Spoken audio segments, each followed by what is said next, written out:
Wow, what a story, right? Life can really take unexpected turns. Now, I want to hear from you. Where are you watching from? Drop your city or country in the comments below. And hey, if you haven't already, make sure to hit that subscribe button and turn on notifications. You won't want to miss tomorrow's special story. It's one of the wildest we've ever covered. Trust me, you'll be hooked. See you in the next one. I was the responsible son. Until I had enough. Ethan had always been the responsible one in his family. At 27 years old, he had spent most of his life doing what was expected of him, working hard, staying reliable, and handling responsibilities that no one else wanted to deal with. Growing up, he learned early on that he had to earn everything through effort and discipline. Meanwhile, his younger brother, Noah, now 23, lived an entirely different life. Their parents had always treated him like he could do no wrong. If he wanted something, he got it, no questions asked. New gadgets, designer clothes, expensive trips, Noah had it all handed to him on a silver platter, while Ethan was left to pick up the slack.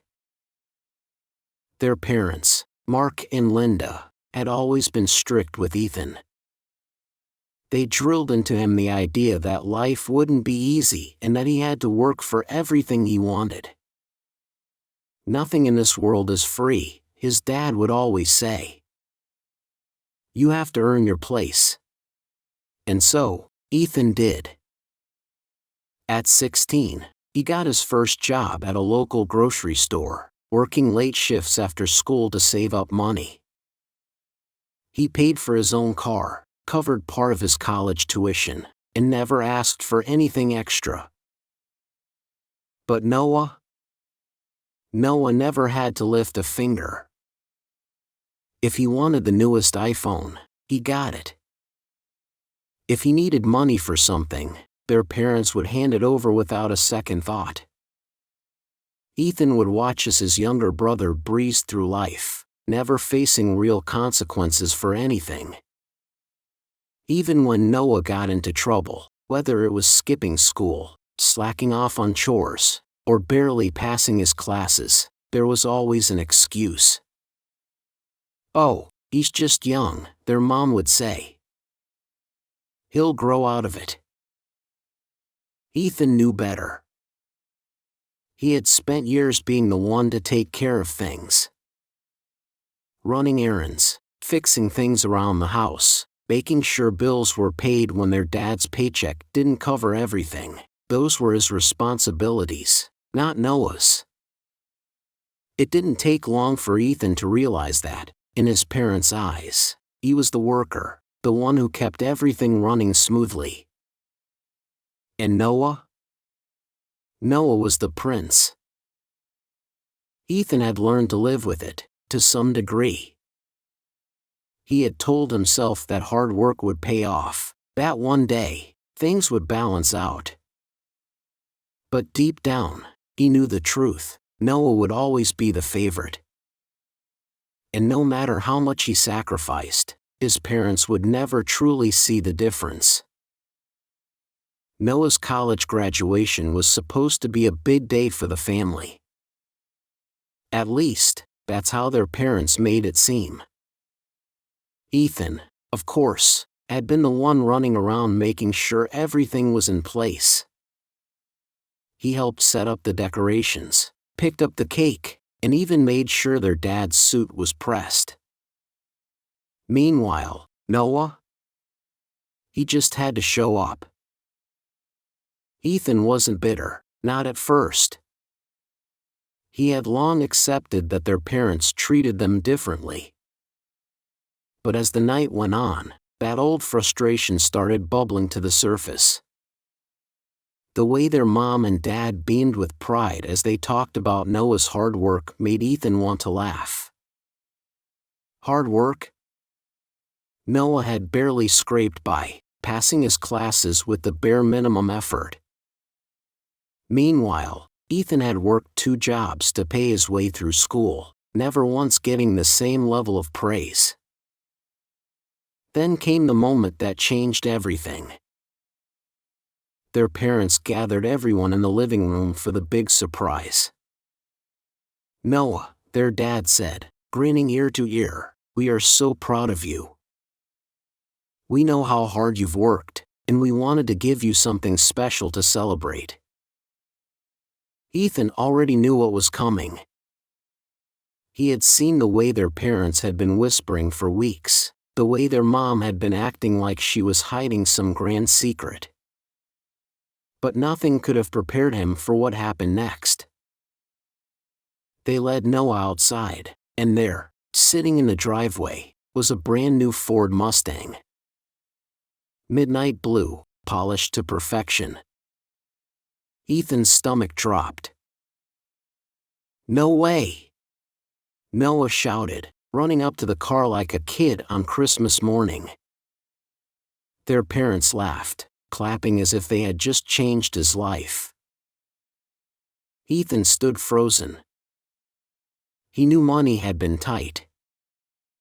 He had overheard his parents talking about bills stacking up. So how could they afford this? The answer hit him like a brick. They couldn't. They had taken out a loan for this. A loan. For a car. For Noah. And then, as if things couldn't get worse, their mom turned to Ethan with a warm, almost too warm, smile. "Ethan, sweetie, we didn't forget about you," she said, handing him a small box. He opened it. Inside? Cleaning supplies. Dish soap, paper towels, a pack of sponges. Ethan felt his hands tighten around the box. His parents were staring at him, expecting him to be grateful. Noah was smirking. That's when it hit him. He wasn't their son. He was their help. Ethan sat there, gripping the box of cleaning supplies, his mind struggling to process what had just happened. His parents had just gifted Noah a brand new Ford Mustang, a car they couldn't even afford, and all they had for him was a pack of sponges and dish soap. He felt his jaw tighten, his chest heavy with frustration. He wasn't expecting a car. Hell, he wasn't expecting anything. But this felt like an insult. A reminder of exactly where he stood in their family. His dad chuckled, slapping him on the back like he had just given him a thoughtful present. "Now you can keep the house running even better, son," he said. "You've always been the responsible one." Noah, still admiring his shiny new car, glanced over with that smug grin Ethan had grown to hate. "Yeah, man," he said, laughing. "You always do the chores anyway. Now you've got the supplies to make it official." Something inside Ethan snapped. Without a word, he stood up, gripping the box so tightly his knuckles turned white. He swallowed the lump in his throat, forcing himself to stay calm. "I need some air," he muttered, grabbing his jacket and heading for the door. He didn't stop when his mom called after him. He didn't turn around when his dad made some joke about how he was too sensitive. He just walked. The night air was cold against his skin, but he barely felt it. His thoughts were racing, his emotions tangled between rage, hurt, and something else, something heavier. This wasn't just about the gift. It was about years of being overlooked, underappreciated, and used. It was about the sacrifices he had made for a family that never once saw him the way they saw Noah. Before he even realized it, he had made it to a small park a few blocks away. He sank onto a bench, staring at the empty streets. He didn't want to go back. Not tonight. Maybe not ever. Pulling out his phone, he scrolled mindlessly through his messages, trying to distract himself. That's when he saw a text from his best friend, Jake. "Dude, you good? Thought you'd be celebrating tonight." Ethan hesitated, then started typing. "I think I'm done, man. I can't keep doing this." Jake's reply came almost instantly. "Then don't. You deserve better." For the first time that night, Ethan took a deep breath. Maybe Jake was right. Maybe it was time to stop waiting for his parents to appreciate him. Maybe it was time to walk away, for good. Ethan didn't go home that night. Instead, he crashed at Jake's place, lying awake on the couch, staring at the ceiling. His mind kept replaying the scene, his parents' proud smiles as they handed Noah the keys to a brand new Mustang, the smug look on his brother's face, the damn box of cleaning supplies sitting in his lap. By morning, the decision was clear. He wasn't going back. He spent the next few days looking for apartments, determined to get out as soon as possible. He picked up extra hours at work, tightened his budget, and within a week, he signed a lease for a small one-bedroom on the other side of town. It wasn't fancy, but it was his. The day he went back to his parents' house to pack his things, they weren't home. It was better that way. He didn't need another conversation filled with empty justifications or guilt trips. He grabbed his essentials, clothes, important documents, anything he actually cared about, and left the rest behind. He wasn't just moving out. He was cutting ties. At first, it felt surreal. Waking up in a quiet apartment with no one demanding favors, no responsibilities dumped on him, no expectations weighing him down. It felt peaceful. Then, the texts started. At first, they were casual. His mom would send messages like, "Hey sweetheart, hope you're doing well. Just checking in." His dad would throw in the occasional "proud of you, son. Let us know if you need anything." Ethan saw through it. They weren't just checking in. They were testing the waters. Then, one night, he got the message he knew was coming. "Ethan, things have been a little tough lately. Your dad and I were wondering if you could help out, just until we get back on our feet." There it was. The real reason they cared now. Ethan clenched his jaw, reading the text over and over. He knew what had happened. The car payments were catching up with them. The loan they took out for Noah's Mustang was crushing them, and now that their golden boy wasn't magically fixing their financial problems, they were turning to the one person who always bailed them out. He took a deep breath before typing back. "I can't help you. You made your choice." The response came fast. "Ethan, we're family. We've always been there for you." He scoffed. Had they? He stared at the screen for a long moment before shutting off his phone. For the first time in his life, he he wasn't going to be their safety net. The calls started coming more frequently. First, it was his mom, her voice sickly sweet, trying to guilt-trip him. "Ethan, honey, we just miss you. It's not the same without you here." Then his dad, playing the tough love card. "You need to stop being so stubborn. Family takes care of each other." Ethan wasn't stupid. He knew what this was about. It wasn't about missing him, it was about needing him. And it only got worse when Noah finally reached out. "Bro, I know things got weird, but come on. You really gonna leave us hanging?" Ethan let out a bitter laugh. Hanging? Like how they had left him behind his entire life. Like how they had drained themselves dry for Noah while expecting Ethan to just handle things?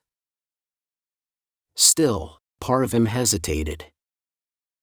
No matter how much they had used him, they were his family. And that's what made this so damn hard. Then came the breaking point. One night, after ignoring yet another round of calls, he got a desperate text from Noah. "Dude, you don't get it. Mom and Dad are in serious trouble. The car payments are killing them. Dad's been losing it, and Mom won't stop crying. They need your help. I need your help." Ethan read the message over and over, his fingers tightening around his phone. This was exactly what he had predicted. They had dug their own hole, and now, they expected him to pull them out. He let out a slow breath, then typed back. "This isn't my problem, Noah." The reply came instantly.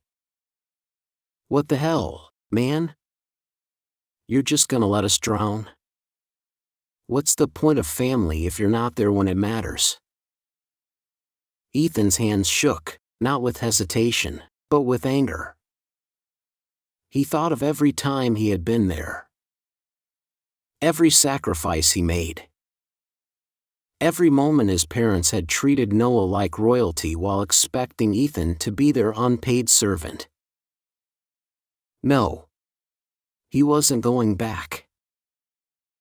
His response was simple. Family should go both ways. Good luck. And with that, he blocked the number. For the first time in his life, he was free. No more guilt. No more manipulation. No more fixing their mistakes. They had made their choices. And now, so had he. Wow, what a wild journey, right? Ethan's story really makes you think, how much should we be expected to sacrifice for family? Should responsibility always fall on the person who's strong enough to handle it? Or is there a point where walking away is the only option? I'd love to hear what you think. Drop a comment below. Have you ever been in a situation like Ethan's? Have you felt like the responsible one while someone else got all the special treatment? How did you handle it? Or maybe you see things differently. Do you think he should have helped his family despite everything? Let's talk about it. And hey, if you're new here, make sure to subscribe and turn on notifications. We've got another unbelievable story coming up tomorrow, and trust me, you don't want to miss this one. Hit that like button if you enjoyed the video, and let's keep the conversation going in the comments. I'll be reading your thoughts, so let me know where you stand.